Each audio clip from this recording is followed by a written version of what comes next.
श्रीमद् भागवत गीता के 8वें अध्याय का महात्म। श्री नारायण वाच, हे लक्ष्मी, अब 8वें अध्याय का महात्म सुन। दक्षिण देश नर्मदा नदी के तट पर एक नगर है। उसमें सुशर्मा नामक एक ब्राह्मण रहता था। उसके पास बहुत द्रव्य पदार्थ रहता था और संतों की सेवा करने वाला था, बड़े यज्ञ करता था। एक दिन एक संत से पूछा, हे ऋषि जी, मेरे संतान नहीं है। तब ऋषिवर ने कहा, तू अजामेघ यज्ञ का कर, बकरा देवी को चढ़ा, तुमको पुत्र देगी। तब ब्राह्मण ने यज्ञ करने को एक बकरा मोल लिया और उसको स्नान कराकर मेवा खिलाया। जब उसको मारने लगा तब वो बकरा कह कह शब्द करके हंसा। तब ब्राह्मण ने पूछा, है बकरे, तू क्यों हंसता है? बकरे ने कहा, पिछले जन्म मेरे भी संतान नहीं थी। एक ब्राह्मण ने मुझे भी अजामेघ यज्ञ करने को कहा था। सारी नगरी में बकरा ढूंढा परंतु हाथ न लगा। ढूंढता ढूंढता एक बकरी का लेला दूध चूसता था। उस लेले समेत बकरी को मोल ले लिया। जब बकरी के स्थान से छुड़ा कर यज्ञ करने लगा तब बकरी बोली, अरे ब्राह्मण, तू ब्राह्मण नहीं जो मेरे पुत्र को हवाए में देने लगा है, तू महापापी है।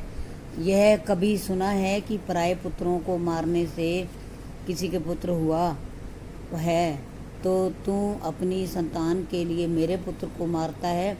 तू निर्दयी है, तेरे पुत्र नहीं होगा। उस बकरी ने बहुत कहा पर मैंने होम कर ही दिया। बकरी ने शाप दिया, तेरा भी गला इसी भांति कटेगा। इतना कह तड़प कर बकरी मर गई। कई दिन बीते, मेरा भी काल हुआ। यमदूत मारते मारते धर्मराज के पास ले गए। तब धर्मराज ने कहा, इसको नरक में दे दो, यह बड़ा पापी है। फिर नरक भुगा कर वानर की योनि दी। बाजीगर ने मुझे मोल लिया। वह गले में रस्सी डालकर द्वार द्वार सारा दिन मांगता फिरता और खाने को बहुत थोड़ा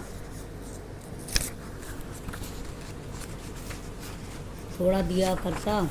जब वानर की देह से छूटा तो कुत्ते का जन्म पाया। एक दिन मैंने किसी की रोटी चुराई खाई और उसने ऐसी लाठी मारी कि पीठ टूट गई। उस दिन से मेरी देह छूट गई।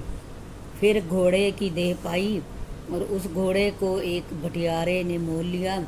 वो सारा दिन चलाया करता, खाने पीने को खबर न लेता। रात पड़ती तो एक छोटी सी रस्सी के साथ बांध छोड़ता, ऐसा बांधता कि मक्खी भी नहीं उड़ा सकूं। एक दिन दो बालक एक कन्या मेरे पर चढ़कर चलाने लगे। वहाँ कीचड़ अत्यंत था। मैं फंस गया और ऊपर से वो मारने लगे। वहाँ मेरा अंत हुआ।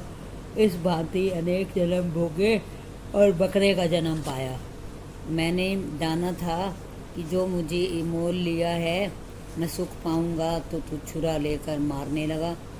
तब ब्राह्मण ने कहा, हे बकरे, तुझे भी जान प्यारी है। जैसे चिड़िया को पत्थर मारने से वो आगे उड़ जाती हैं, और अब मैं अपने नेत्रों से देखी बात कहता हूँ, सो सुन। कुरुक्षेत्र में एक राजा स्नान करने आया। नाम उसका चंद्र सुशर्मा था।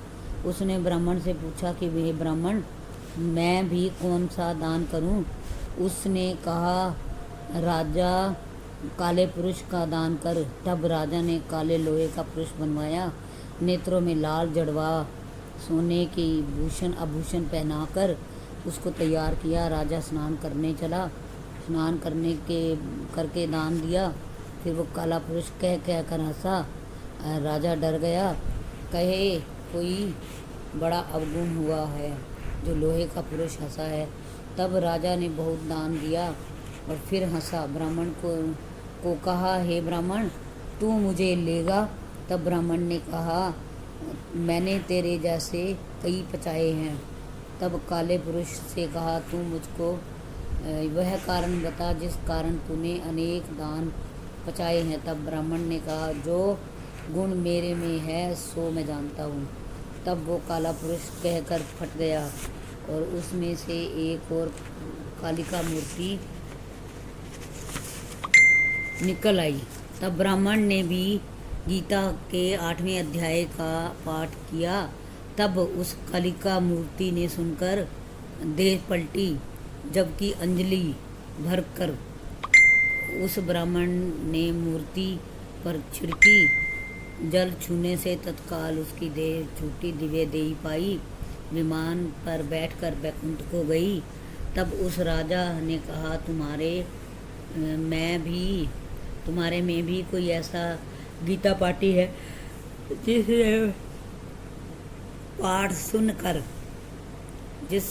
जिससे मैं पाठ सुनकर मैं अधम देही से छूटूं। तब उस ब्राह्मण ने कहा, मैं वेद पाठी हूँ। उस नगर में एक साधु गीता पाठी था। इससे 8वें अध्याय का पाठ सुनकर राजा की देह छूटी, दिव्य देही पाकर बैकुंठ को गया। कहता गया है ब्राह्मण, तू भी गीता का पाठ कर, तुम्हारा भी उद्धार होगा। तब ब्राह्मण गीता जी का 8वां अध्याय का पाठ करने लगा। तब श्री नारायण जी ने कहा, हे लक्ष्मी, यह 8वें अध्याय का महात्म्य है जो तूने सुना है। इति श्री पद्म पुराणे सतीश्वर संवादे उत्तराखंडे गीता अध्यात्म नाम 8वां अध्याय संपूर्ण। श्रीनाथ नारायण वासुदेवा, श्रीनाथ नारायण वास। ओम नमो नारायणाय,